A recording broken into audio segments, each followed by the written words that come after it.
రాజుల మొదటి గ్రంథము 18వ అధ్యాయము.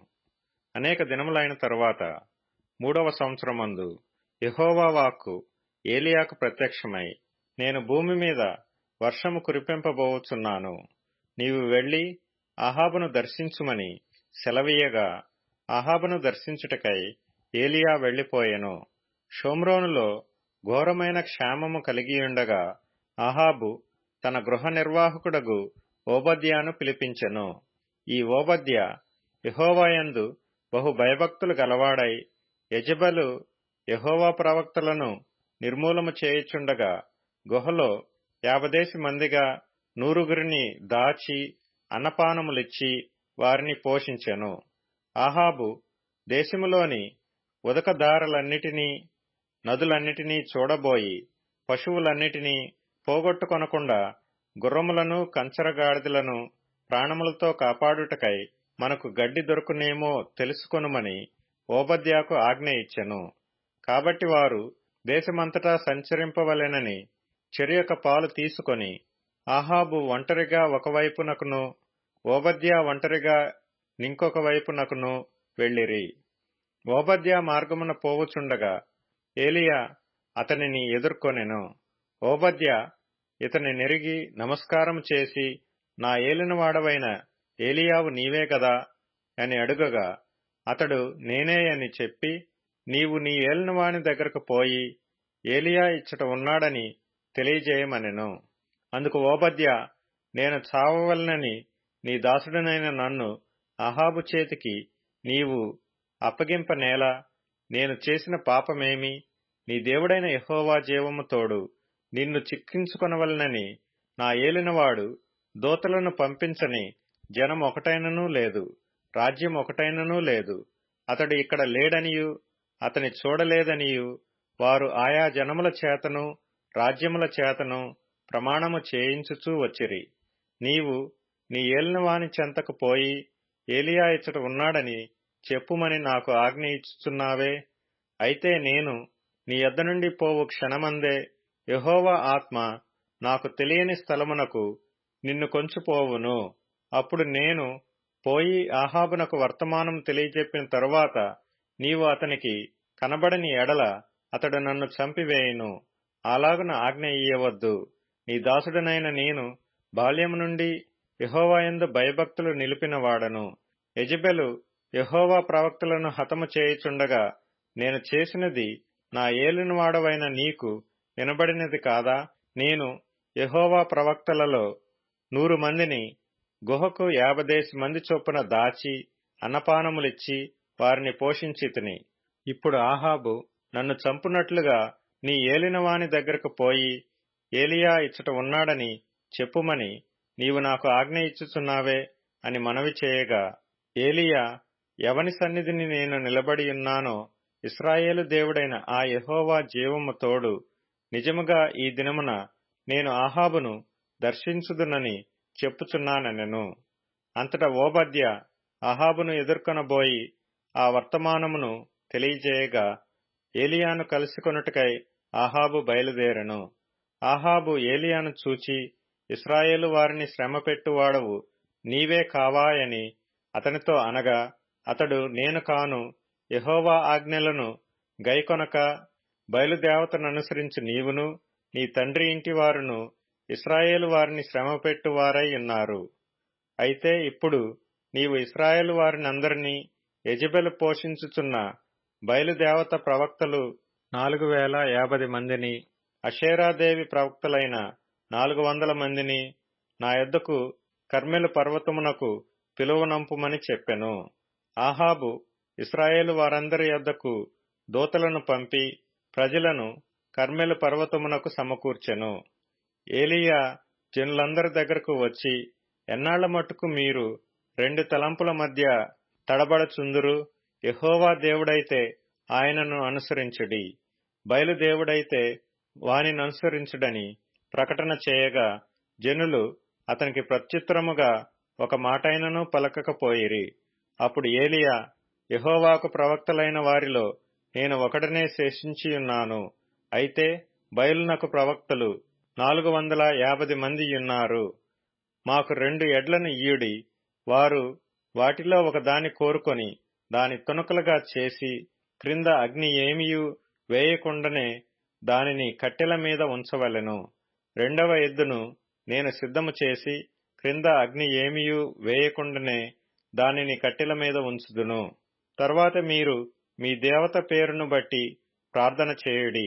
నేనైతే యెహోవా నామమును బట్టి ప్రార్థన చేయుదును. ఏ దేవుడు కట్టెలను తగలబెట్టుట చేత ప్రత్యుత్తరమిచ్చునో ఆయనే దేవుడని నిశ్చయించుదము రండని ఏలీయా మరలా జనులతో చెప్పగా జనులందరూ ఆ మాట మంచిదని ప్రత్యుత్తరమిచ్చిరి. అప్పుడు ఏలీయా బయలు ప్రవక్తలను పిలిచి, మీరు అనేకులై ఉన్నారు గనుక మీరే మొదట ఒక ఎద్దును కోరుకొని సిద్ధము చేసి మీ దేవత పేరును బట్టి ప్రార్థన చేయుడి. అయితే మీరు అగ్ని ఏమీయూ క్రింద వేయవద్దని చెప్పగా వారు తమకు ఇయ్యబడిన ఎద్దును తీసుకొని సిద్ధము చేసి ఉదయము మొదలుకొని మధ్యాహ్నము వరకు బయలా మా ప్రార్థన వినుమని బయలు పేరును బట్టి ప్రార్థన చేసిరి గాని ఒక మాట అయినను ప్రత్యుత్తరమిచ్చువాడెవడునూ లేకపోగా వారు తాము చేసిన బలిపీఠమునొద్ద గంతులు వేయ మొదలుపెట్టిరి. మధ్యాహ్నము కాగా ఏలీయా, వాడు దేవుడైయున్నాడు, పెద్ద కేకలు వేయుడి, వాడు ఒకవేళ ధ్యానము చేయుచున్నాడేమో, దూరముననున్నాడేమో, ప్రయాణము చేయుచున్నాడేమో, వాడు నిద్రపోచున్నాడేమో, మీరు ఒకవేళ లేపవలసి ఉన్నదేమో అని అపహాస్యము చేయగా వారు మరి గట్టిగా కేకలు వేయిచు రక్తము కారు మట్టుకు తమ మర్యాద చొప్పున కత్తులతోనూ శస్త్రములతోనూ తమ దేహములను కోసికొనుచూ నుండిరి. ఈ ప్రకారము మధ్యాహ్నమైన తరువాత అస్తమయ నైవేద్యము అర్పించు సమయము వరకు వారు ప్రకటనము చేయిచూ వచ్చిరి గాని మాటయైనను ప్రత్యుత్తరమిచ్చిన వాడైనను లక్ష్యము చేసిన వాడైనను లేకపోయెను. అప్పుడు ఏలీయా నా దగ్గరకు రండని జనులందరితో చెప్పగా జనులందరూ అతని దగ్గరకు వచ్చిరి. అతడు క్రింద పడద్రోయబడియున్న యెహోవా బలిపీఠమును బాగుచేసి యెహోవా వాక్కు ప్రత్యక్షమై, నీ నామము ఇశ్రాయేలగునని వాగ్దానము నొందిన యాకోబు సంతతి గోత్రముల లెక్క చొప్పున 12 రాళ్లను తీసుకొని ఆ రాళ్ల చేత యెహోవా నామమున ఒక బలిపీఠము కట్టించి దాని చుట్టూ 2 మానికల గింజలు పట్టునంత లోతుగా కందకమొకటి త్రవ్వించి కట్టెలను క్రమముగా పేర్చి ఎద్దును తునకలుగా కోసి ఆ కట్టెల మీద ఉంచి జనులు చూచుచుండగా మీరు 4 తొట్ల నిండా నీళ్లు నింపి దహనబలి పశుమాంసము మీదను కట్టెల మీదను పోయుడని చెప్పెను. అది అయిన తరువాత రెండవ మారు ఆ ప్రకారమే చేయుడని అతడు చెప్పగా వారు రెండవ మారును అలాగు చేసిరి. మూడవ మారును చేయుడనగా వారు మూడవ మారును చేసిరి. అప్పుడు ఆ నీళ్లు బలిపీఠము చుట్టూను పొర్లి పారెను. మరియు అతడు కందకమును నీళ్లతో నింపెను.